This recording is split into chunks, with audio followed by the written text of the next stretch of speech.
Assalamualaikum warahmatullahi wabarakatuh.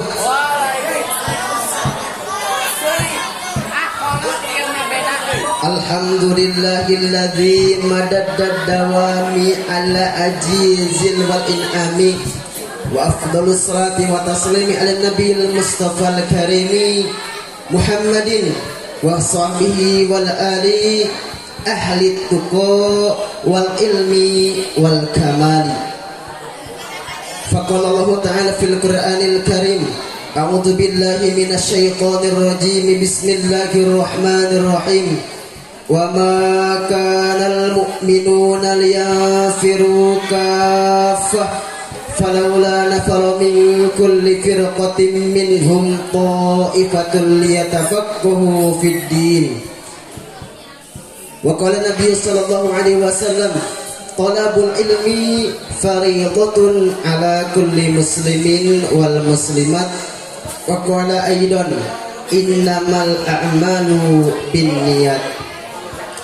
Dewan Tahkim yang saya hormati, hadirin rahimakumullah, jauh sebelum negara Indonesia merdeka dan ditetapkannya Undang-Undang 1945 sebagai landasan negara, yang mana di dalamnya terdapat sebuah cita-cita pejuang negara yang sangat mulia, yaitu mencerdaskan kehidupan bangsa.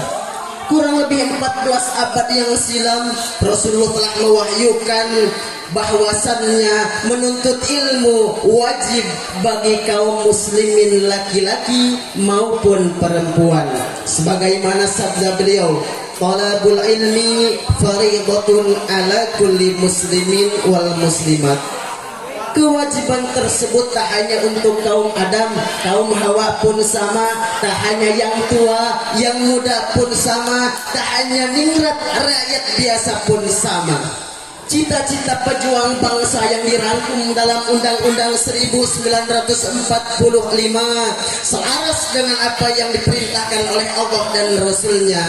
Itu merupakan ciri pentingnya menuntut ilmu. Bahkan ketika umat muslim memperjuangkan panji agama agar tetap berdiri, Allah memberi wahyu kepada Rasul supaya menarik sebagian orang untuk menuntut ilmu. Itu merupakan tanda bahwasannya menuntut ilmu adalah kewajiban yang tak bisa ditinggalkan. Itu merupakan masalah pokok sekaligus tema yang akan saya sampaikan pada kesempatan malam hari ini. Hadirin rahimakumullah, Allah telah berfirman dalam Quran surah At-Taubah ayat 122. A'udzu billahi minasy syaithanir rajim. Bismillahirrahmanirrahim. Wa ma kana al-mu'minuna liyanfiru kaffah falawla nafara min kulli firqatin minhum ta'ifatun liyatafaqahu fid din wal yunziru qaumahum idza raja'u ilaihim la'allahum yahdharun. Dan tidak sepatutnya orang-orang mukmin itu pergi semuanya ke medan perang.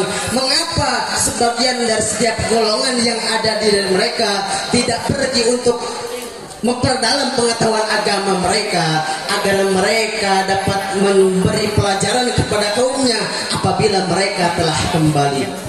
Dapat kita pahami secara harfiah arti keseluruhan ayat tersebut bahwasannya ketika umat muslimin turun dengan overpower kuantitas lapisan umat, Allah memberi wahyu kepada Rasul untuk supaya umat muslim sebagian dari segelintir orang untuk menuntut ilmu.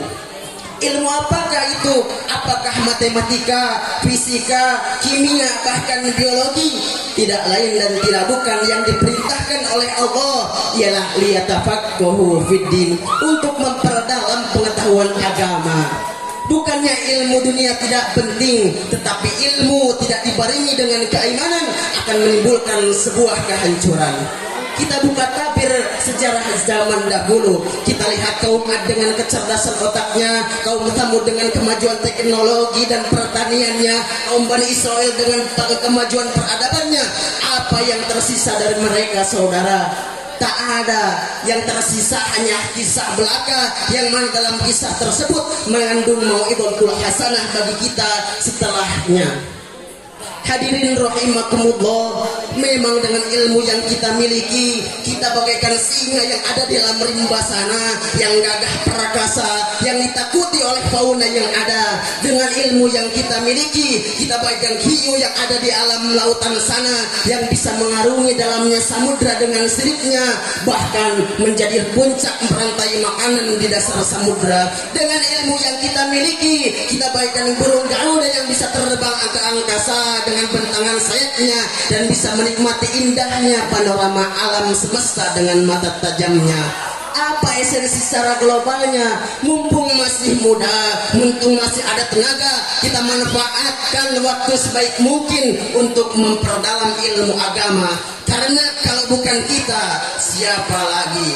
Al-ulama warasatul anbiya, bahwasannya ulama adalah pewarisnya para nabi. Wal santri warasatul ulama, dan santri adalah pewarisnya para ulama.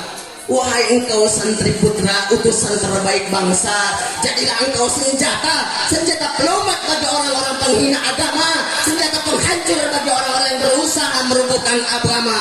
Karena ingat, the youth of today are the leader of tomorrow. Bahwasannya pemuda masa kini adalah pemimpin masa depan. Baik dan buruknya negara ini tergantung engkau yang menjadi bakal calon nahkodanya. Wahai engkau santri putri utusan terbaik Ibu Pertiwi, jadilah engkau persada yang kokoh di negara ini. Karena kuat dan lemahnya negara tergantung engkau sebagai pilarnya. Al-mar'atu imadul bilad, faida solihatul bilad, faida fasadatul bilad. Hadirin rahimakumullah, berbicara tentang masa muda erat kaitannya dengan pengukir cerita yang sangat indah di dalamnya. Untuk itu, berbicara tentang masa muda bukan lagi berbicara tentang pilihan, tetapi soal tujuan. Apakah kita bisa menjadi orang yang membawa perubahan ataukah kehancuran? Apakah kita bisa menjadi seorang pelopor bukan pengekor? Apakah kita bisa menjadi seorang pemenang bukan pecundang? Nafsuka matiyatuka farfaq biha. Hadirin rahimakumullah, mencari ilmu agama merupakan hal yang sangat mulia. Untuk itu, siapkan psikis, siapkan raga kita untuk terus berjuang menghadapi cobaan dan menerpanya. Karena cobaan dan ujian tak akan pernah berhenti silih berdatangan. Untuk itu, kuatkan raga kita, kuatkan mental kita, karena kita adalah pewarisnya para ulama. Kalau bukan kita, siapa lagi? Tetapi ingat, innamal a'malu binniyat. Semua perbuatan tergantung kepada niatnya. Kalau niat engkau baik, maka Allah akan mencatat sebagai pahala di sisi Allah. Kalau niatmu buruk, maka akan disiksa oleh Allah kelak dijaga di akhirat. Hadirin rahimakumullah, mungkin itu saja yang sedapat saya sampaikan. Mohon maaf bila banyak kekurangan, kekurangan. Kebaikan datangnya dari Allah, kekurangan datangnya murni dari diri pribadi. Wallahul muwaffiq ila aqwamit thoriq. Wassalamualaikum warahmatullahi wabarakatuh.